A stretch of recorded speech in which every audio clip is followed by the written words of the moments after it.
Today is the day to start the hexagon cube drawings. So let's start. Now you can see that the page is sort of lined up here.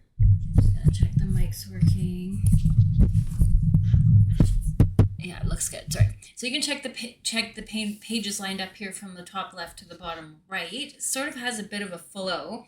Now to make it a coherent art piece and to look a little bit more so it's all put together easier and it keeps going on that same flow, I would like everybody to draw a line around this area. The line I'm going to draw is, let's say, the one that slightly goes behind or touches the very corner of this box here.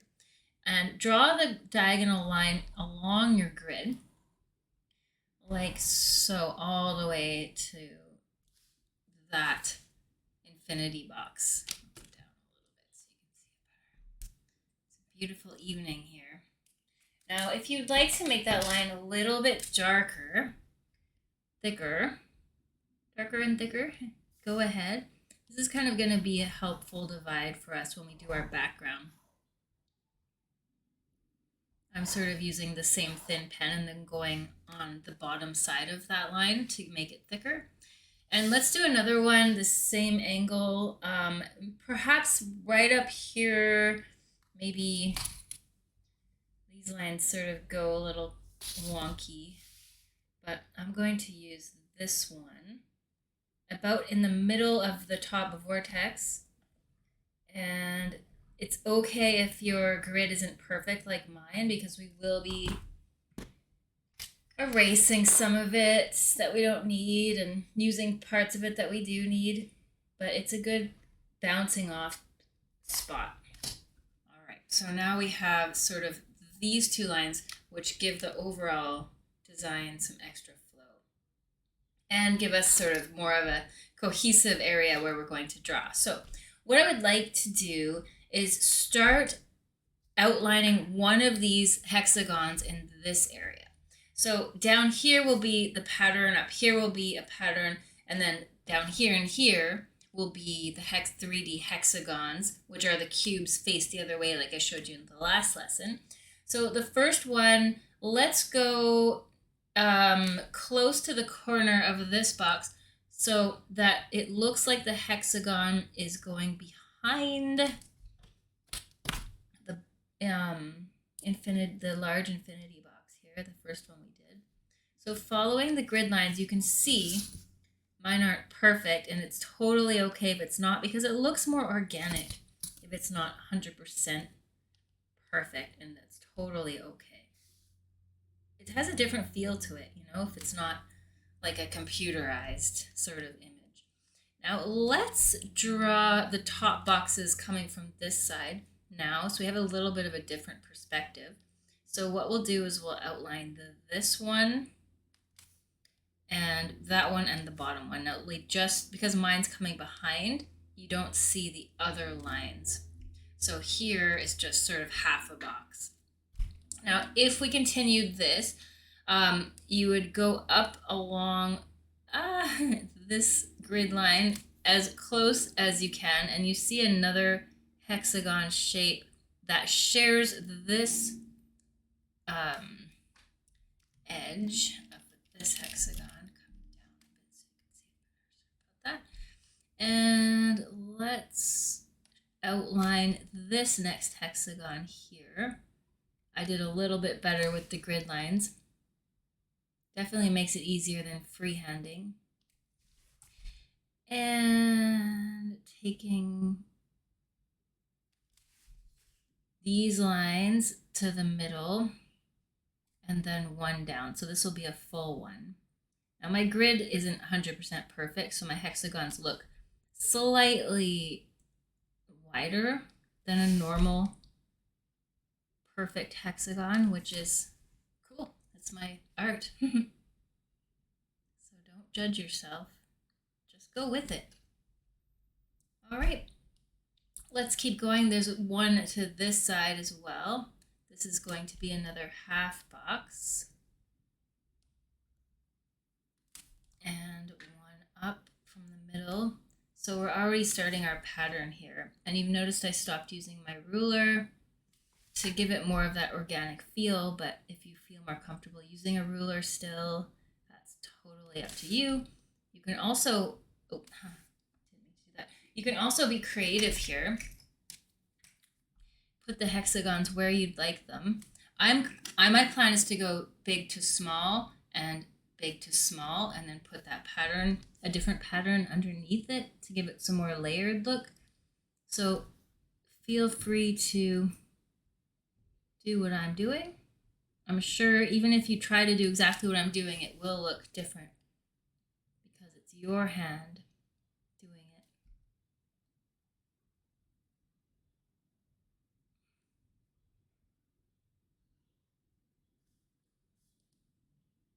Now, hexagons are said to be a strength that represents strength and security.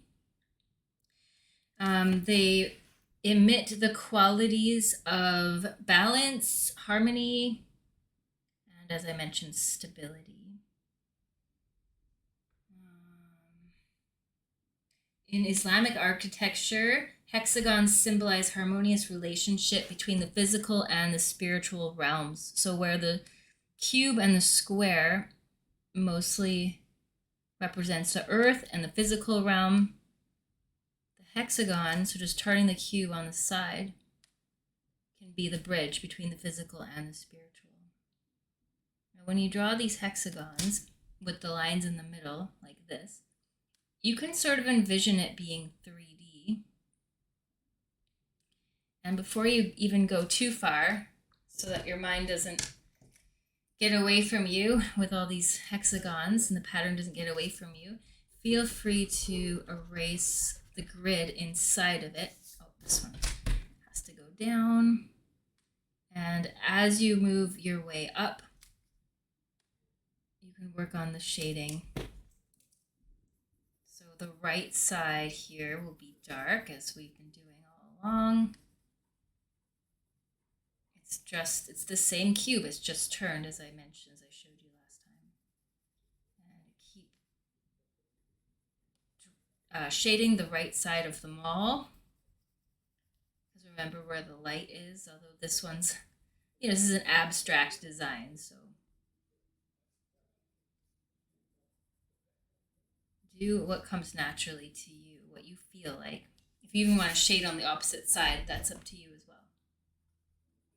Fix up my shading here a little bit. Now on this one, I shaded the top and left the face open. So let's do that same thing. Why not? Hey, we'll shade up here really light at the top and leave this side of the face open.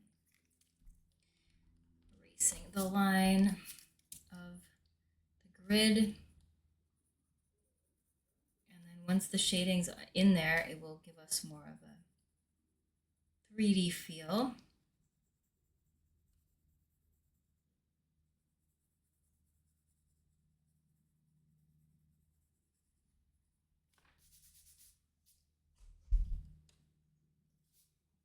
Okay, so we're crawling our way up here. We're also going to crawl our way down. There's some here, but it's cool how it just shifts the perspective just a little bit. So in Egypt, the hexagon was a sacred shape as well, and it's in Greek the word for 6 is hex, and the word gonia is for corner or angle. So in Egypt, they believe that the world was created by the interplay of opposing forces that were embodied by the hexagon shape. Now I am going to keep moving up a little bit more. Let's go to the left. Keep going along that flow sort of state.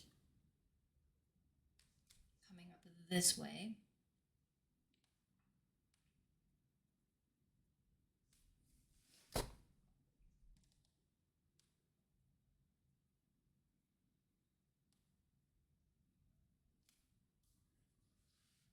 Now, whereas the cube represents the 4 directions, number 4, from the other angle, northeast, southwest, the hexagon represents northeast, southwest, plus top and bottom, so the connection to the spiritual and the balance of the spiritual upper realms and the lower realms.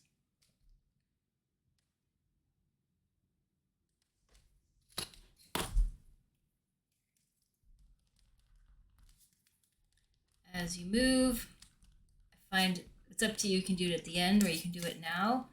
But sometimes I like to shade as I go just so I can see the progress.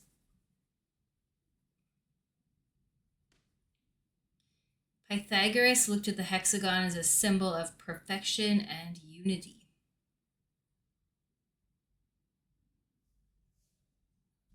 So in Native American art, the hexagon is a reminder of unity and integration of life, a symbol of protection and healing.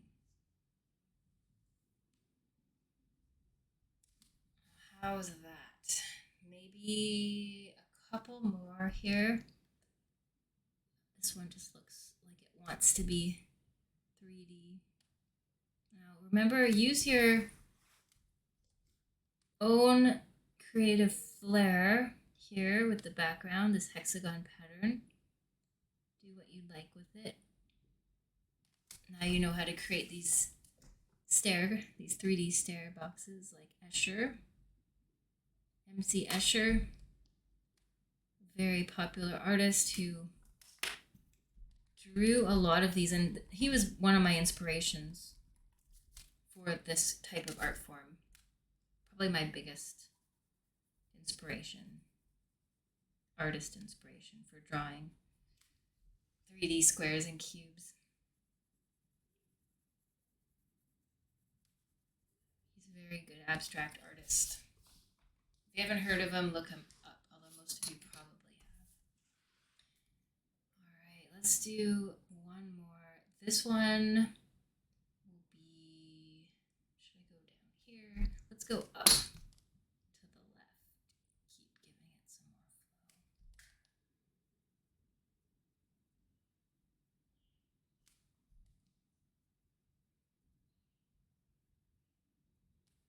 Try not to rush through it. I have to remember my own advice. Look at the lines and try to make them all the same thickness to the best that you can.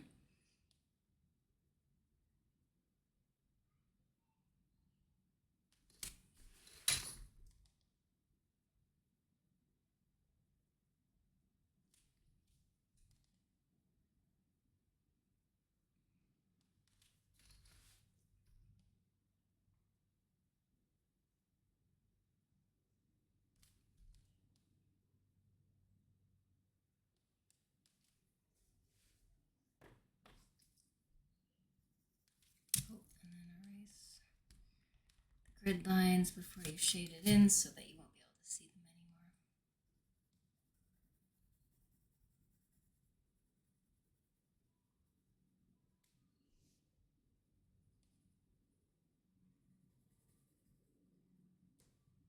I will be talking more about the hexagon in future lessons when we draw the Metatron's cube and some other designs.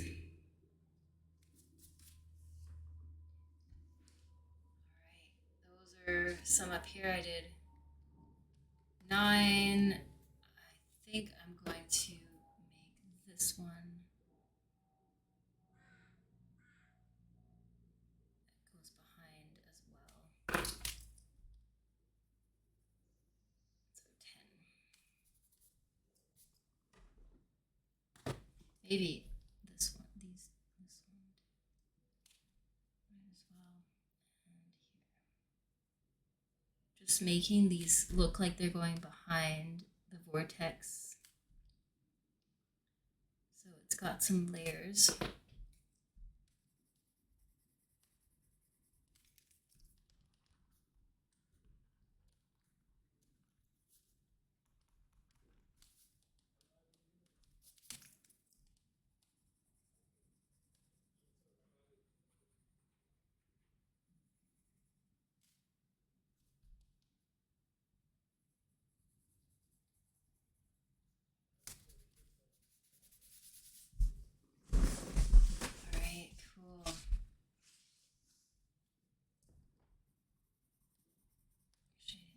nice and dark as you've shaded these.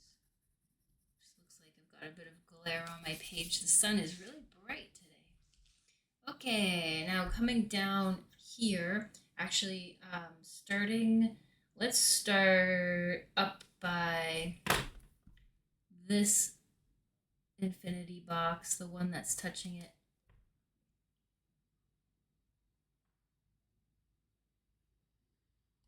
And the little door to the little hut we did. Now at the end also is when you can make this whole drawing your own by adding more doors, adding lots of little designs on the faces of all of these.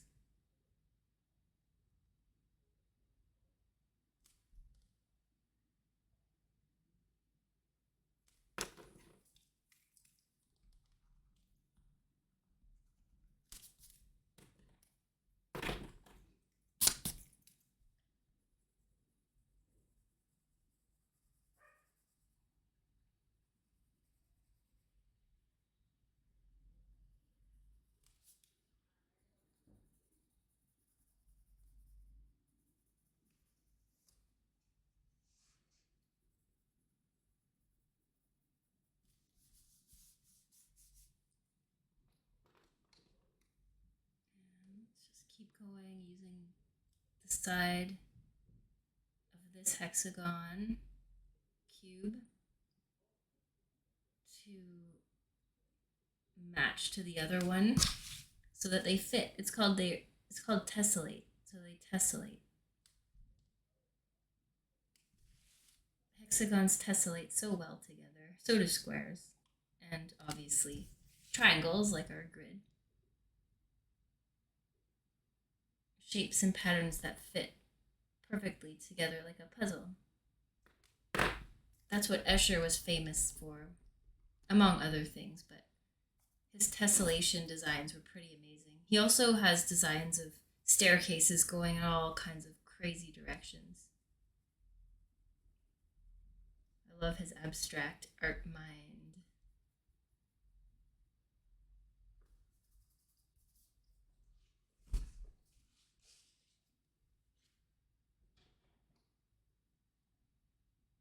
Coming down even further.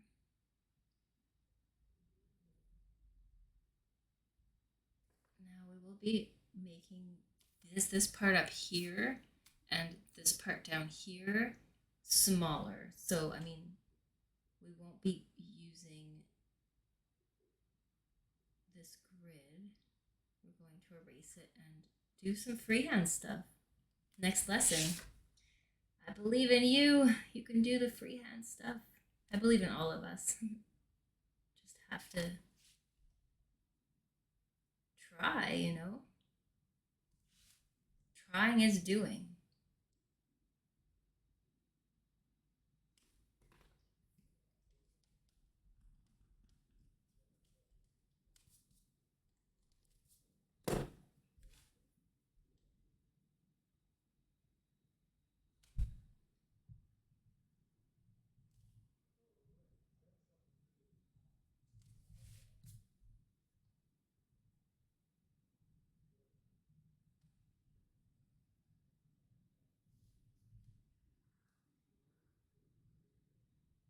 If you're able to freehand these lines right now, like I am, that's a big step as well.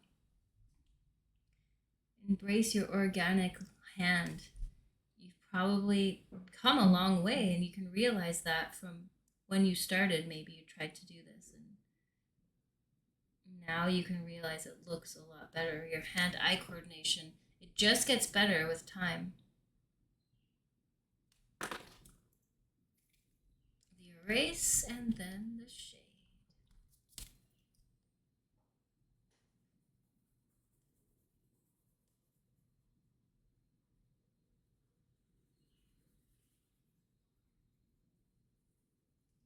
All good things come to those who have patience, right?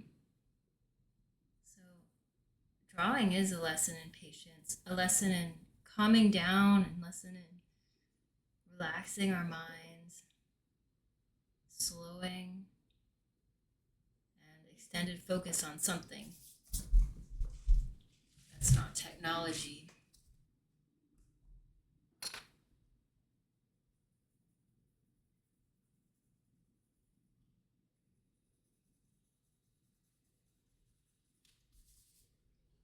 Great, loving this. Now this one, there's quite a bit in a big chunk there, so I'd like to keep going with a bit of a chunk down here. So let's keep going. This one for sure. Maybe I do feel like using a ruler. Some days are better than others to do freehand work as well. Even though I do this all the time, still, I'm not always perfect at it. This is a thick one. At the end of your art too, you can also take the ruler, go over a lot of the lines that you feel need to be straighter. So I'll be doing 2 here. Oh, and don't forget to turn your page. You already know this, but always remember to turn the page. A lot of people have easier time drawing a line, certain direction when you're doing freehand stuff. And it's harder to draw left to right. It's easier to draw up and down. So it does help to turn the page. You'll see that I'm constantly turning my page around. So I'm going to do 2 here at a time.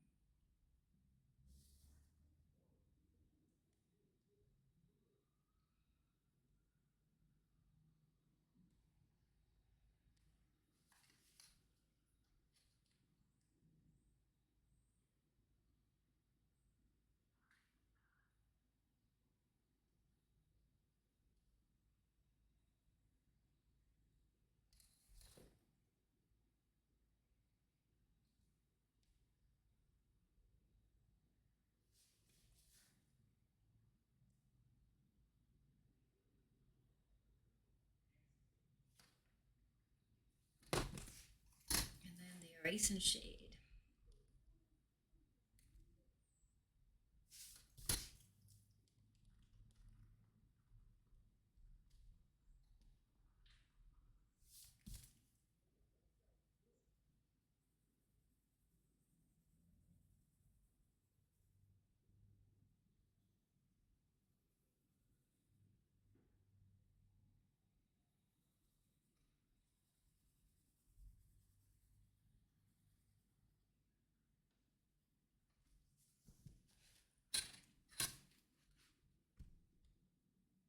I think I'm going to go 1 down further here.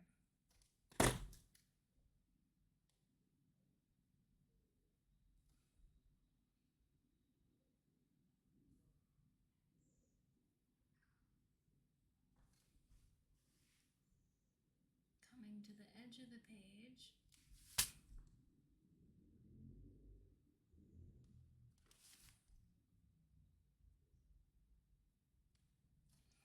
I did a line there I didn't mean to do.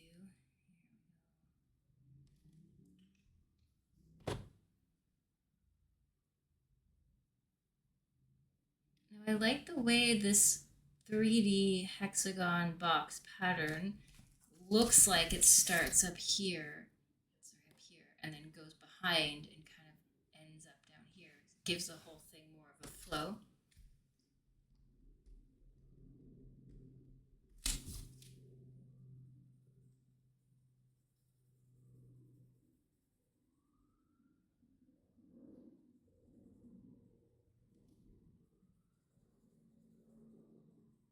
Work on your shading a little bit more, work on your lines a little bit more.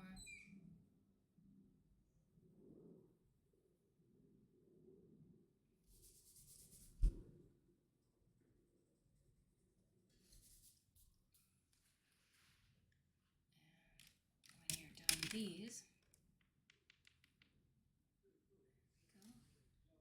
then the next step is to just get these all ready, and then we'll go to the next lesson. The next lesson will just be this little corner and this little corner.